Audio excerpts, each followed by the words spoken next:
جی شکریہ جناب اسپیکر. جناب اسپیکر، آزادی خدا کا سب سے بڑا احسان اور انسانیت کی سب سے بڑی شان ہے. اپنی آزادی کی تمنا اور خواہش، اپنے آزادی کی جستجو اور جدوجہد، اپنی آزادی کی حصول، اپنی آزادی کی حفاظت اور دوسروں کی آزادی کا احترام شرف انسانیت کو کائنات کا سب سے بڑی عبادت ہے. اور انسان کو غلام بنانے کی کوشش اور سازش کرنا اور غلامی قبول کرنا کائنات کا سب سے بڑا گناہ اور انسانیت کے خلاف سب سے بڑی سازش ہے. جناب اسپیکر، آج جس واقعے پر یہ ایوان نے قرارداد منظور کی ہے، اس پہ کسی ابہام کی گنجائش نہیں ہے.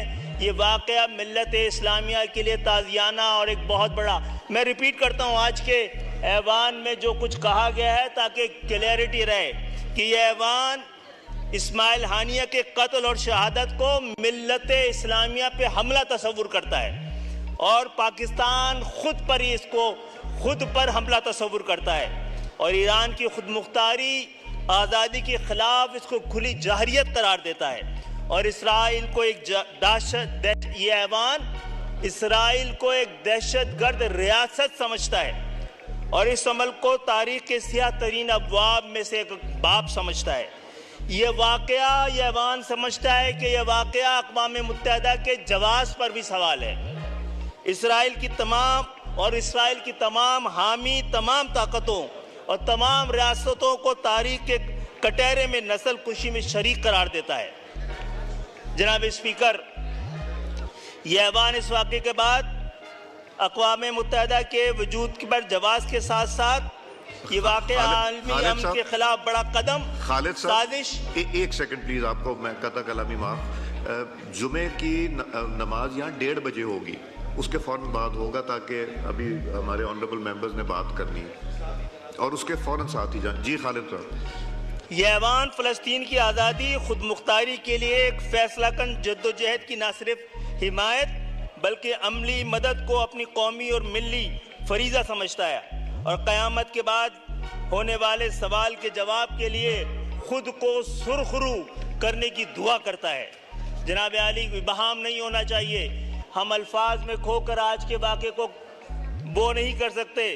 جناب اسپیکر، فلسطین کی زمین، فلسطینی ریاست کی یہ ایوان فلسطین میں 2 ریاست کے تصور کو رد کرتا ہے، اور یہ ایوان OIC کو تلاش کرنے کا بھی تقاضا رکھتا ہے. جو کچھ 200 دنوں سے زیادہ ہو رہا ہے، اس کے بعد مسلمانوں کی جانب سے ہونے والے جو رد عمل ہے، اس سے پوری اسلام کے خلاف جو قوتیں ہیں ان کا بڑا حوصلہ ملا ہے. آج ہم نے یہ جو قرارداد پیش کی ہے، اس سے آگے بڑھ کر کچھ نہ کچھ قدم کرنے کے لیے ایوان میں دونوں جانب بیٹھے ہوئے لوگوں کو کوئی فیصلہ کرنا چاہیے. فلسطین کے عوام کے ساتھ جو کچھ ہو رہا ہے کسی سیاسی وجوہات کی وجہ سے نہیں ہو رہا ہے، کسی فروعی وجوہات کی وجہ سے نہیں ہو رہا ہے. فلسطین مسلمانوں اور اسلام کے لیے پہلا فرنٹ فوٹ ہے، اور اس کو اگر ہم نے یہ جدوجہد کو، فلسطین کے سوال کو اور اس کے وجود کو ہار دیا تو ہم دنیا میں کہیں منہ دکھانے اور اپنے وجود کو برقرار رکھنے میں کامیاب نہیں ہو سکیں گے. میں سمجھتا ہوں وقت کم ہے، اتنا کافی ہے کہ ہم کو اب فلسطین کی آزادی کی جدوجہد کے لیے مذمتوں سے آگے بڑھ کر کسی مرمت کے انتظام کے لیے تیار رہنا چاہیے.